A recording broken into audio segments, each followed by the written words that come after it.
Today, I'll show you how to change the battery in a Chamberlain garage door opener remote. This is a quick and simple task, and you don't need any special tools. First, flip the remote over and remove the visor clip from the back. It simply slides out, no force required. Once removed, we'll actually use this visor clip as our prying tool. Next, look along the side edges of the remote and find the small grooves. Insert the end of the visor clip into one of these grooves and slowly begin twisting it.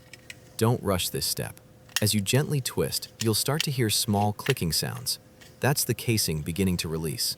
Continue gently prying around the outer rim of the remote, moving the visor clip along the edges. Work your way around evenly until the top piece fully unclips from the bottom piece.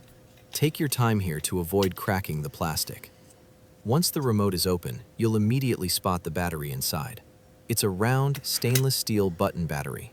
To remove it, simply slide it out of the battery compartment. If it feels snug, you can use the visor clip to gently push it out. After removing the battery, check the number printed on it. This number tells you exactly which replacement battery you need.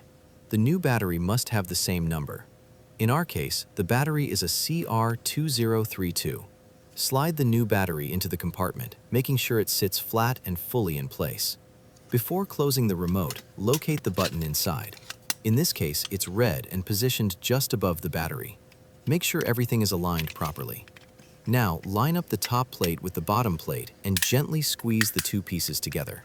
You should hear the remote click back into place. Finally, test the remote by pressing the button. If the light indicator turns on, the battery replacement is complete.